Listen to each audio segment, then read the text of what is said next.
Shalom saudara yang terkasih dalam Tuhan Yesus. Ini adalah minggu Advent yang terakhir. Minggu depan kita sudah merayakan Natal.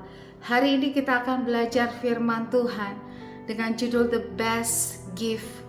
Kalau Tuhan sudah memberikan pemberiannya yang terbaik kepada kita, yaitu Yesus sendiri, dirinya sendiri, maka kita pun harus memberi yang terbaik kepada Tuhan selama hidup kita.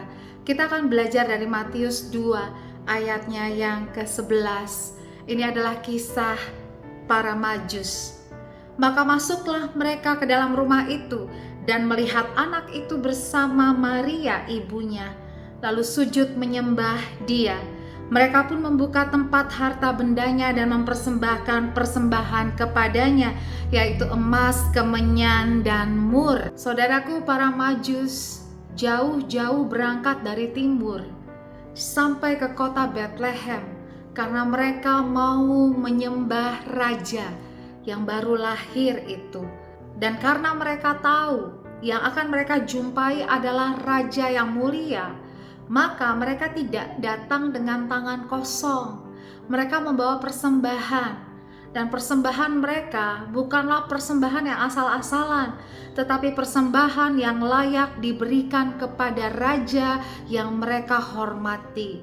Saudara, persembahan dari para Majus ini menjadi gambaran dari persembahan yang terbaik yang bisa kita berikan kepada Yesus yang sudah lahir dan mati juga bangkit bagi kita. Yang pertama yaitu persembahan emas. Emas bicara mengenai kekayaan, harta milik, tentang hal-hal yang sangat berharga. Karena emas adalah logam mulia dan emas itu nilainya sangat tinggi, saudara. Sebagai orang Kristen, kita terbiasa memberikan persembahan setiap minggu, setiap ibadah. Saking terbiasanya kita merasa itu sebagai satu ritual saja, hal yang biasa kita lakukan dan kita tidak terlalu memikirkan tentang hal itu.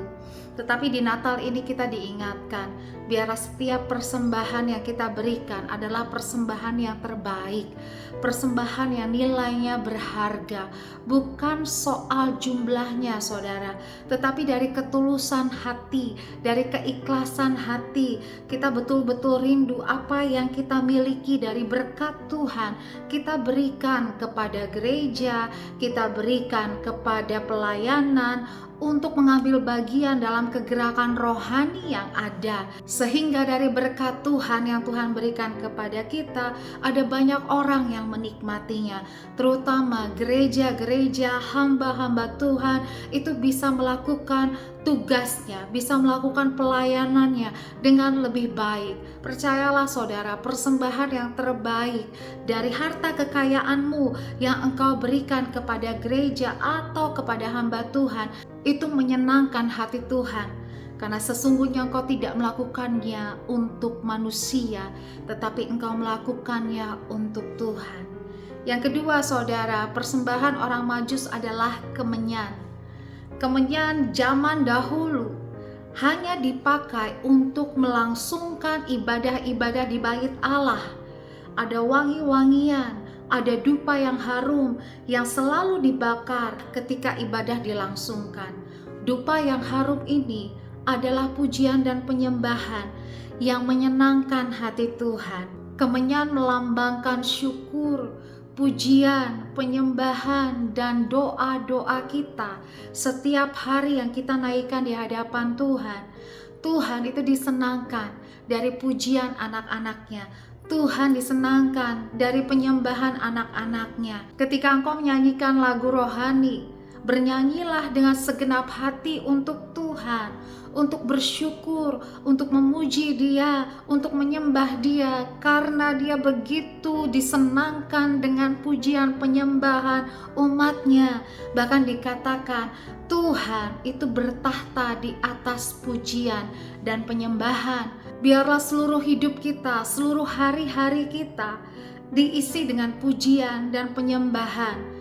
Kita tidak hanya menyanyikan lagu rohani, memuji Tuhan ketika ibadah hari Minggu, tetapi setiap hari di tengah-tengah pekerjaan kita, kita menaikkan syukur, kita menaikkan pujian, kita meninggikan namanya, kita memuliakan Dia, sehingga ibadah kita yang sejati adalah hidup kita sendiri, yang setiap hari itu menaikkan dupa yang harum kepada Yesus Tuhan.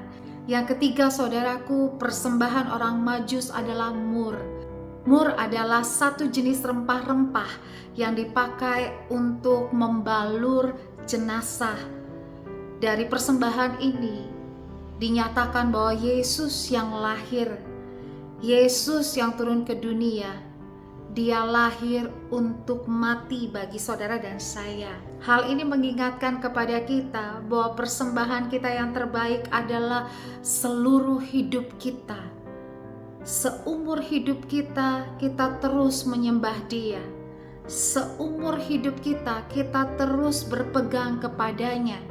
Kita tidak hanya hidup bagi Kristus, tetapi kita berani mati bagi Kristus dan untuk mempertahankan iman kita. Bahkan Paulus berkata bahwa hidup adalah bagi Kristus dan mati adalah keuntungan. Artinya saudaraku, Paulus menyatakan bagi orang-orang Kristen, persembahan yang terbaik adalah seluruh hidup, bahkan mati pun bagi Kristus. Apakah kita berani untuk memperjuangkan iman kita, untuk terus berpegang kepada Kristus di akhir zaman ini? Iman kita harus dipertahankan, pertandingan iman kita harus dimenangkan. Yang terbaik bagi Tuhan adalah kita berani hidup bagi Kristus, tetapi juga berani mati untuk Kristus.